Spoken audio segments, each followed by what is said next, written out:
So in this video lecture, we'll start with module 1 and we'll see what are the table of contents, what are the topics you are going to study in this module. So first we are going to deal with the parallel computer models, then multiprocessors and multi-computer, then we'll see multi-vector and SIMD computers, then PRAMs and VLSI models, then conditions of parallelism, then program partitioning and scheduling, then program flow mechanisms, then system interconnect architectures, then performance metrics and measures, then lastly we'll see the parallel processing applications.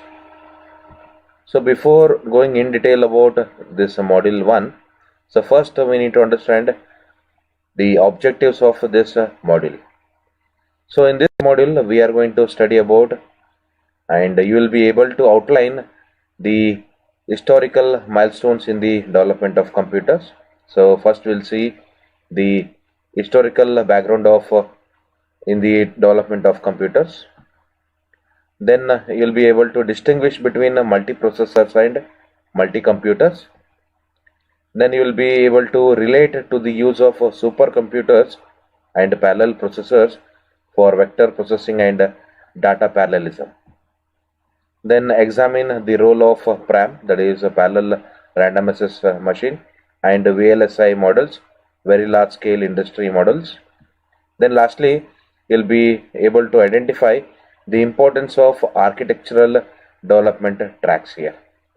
Okay, so these are the objectives of module 1. So going to the first topic, that is the parallel computing models.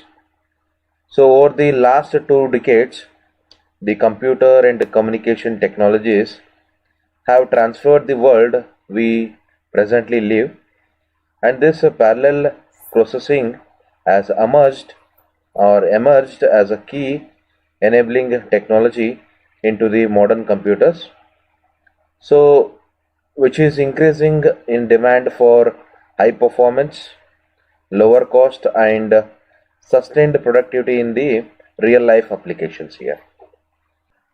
Parallelism appears in various forms like pipelining, vectorization, concurrency, data parallelism, overlapping, multiplicity, replication, time sharing, space sharing, then multitasking. So these are all which are related to the parallel computing environment here.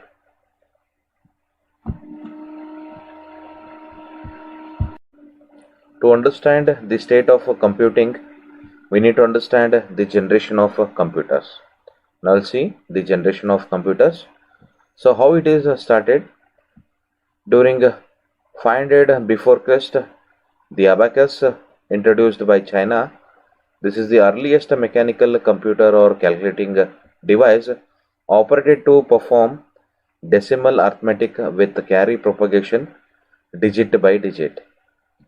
Then in the year 1642, mechanical adder or subtractor was introduced by Pascal. Then in the year 1827, difference engine which was introduced by Charles Babbage. Then in the year 1941, the first binary mechanical computer which was introduced by Germany. Then in the year 1944, IBM introduced its very first electromechanical decimal computer as proposed by Howard Aiken. And the computer generations can be categorized as first generation, second generation, third generation, fourth generation and fifth generation here.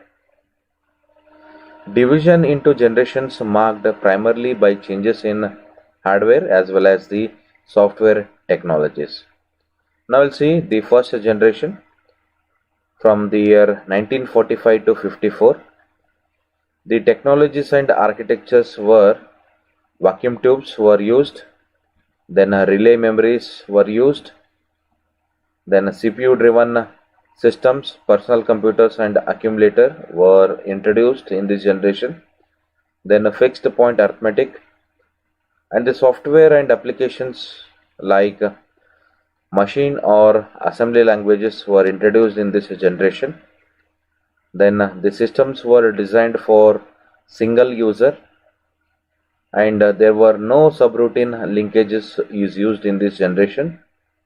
Then programmed I/O using the CPU, and the representative systems like ENIAC or Princeton IAS and IBM 701 systems were the representative systems is introduced in the first generation year.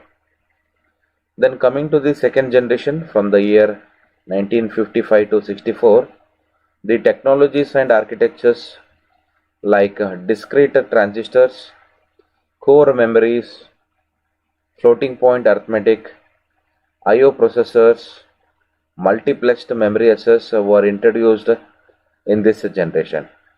Now software and applications like high level languages were introduced used with compilers. Subroutine libraries were introduced in this generation. Then a processing monitor. Then the representative systems like IBM 7090, CDC 1604, UNIVAC, LARC machines or systems were introduced in this generation year.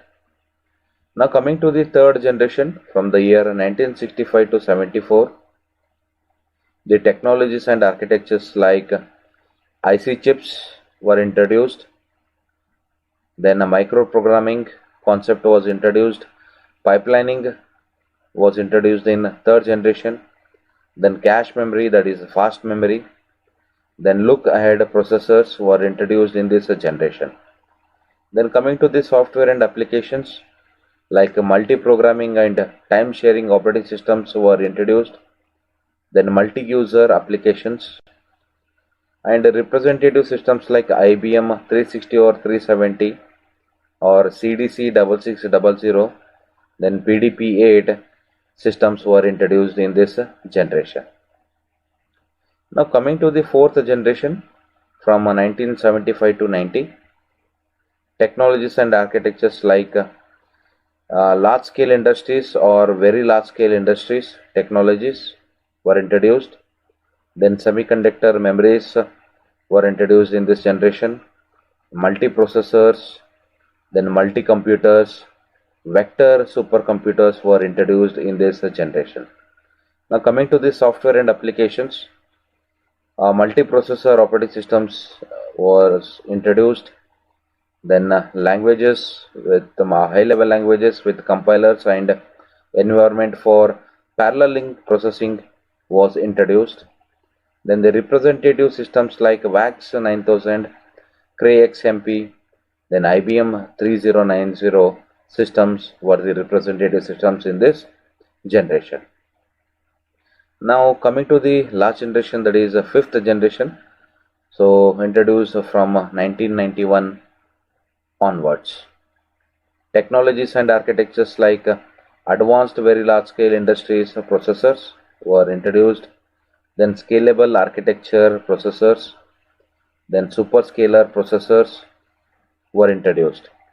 Then coming to the software and applications, systems on a chip, then massively parallel processing systems was introduced, and challenging applications, heterogeneous processing were introduced in fifth generation, and the representative systems like IBM ES 9000, Intel Paragon, N-Cube 6480, MPP and VPP 500 systems were introduced in this fifth generation year.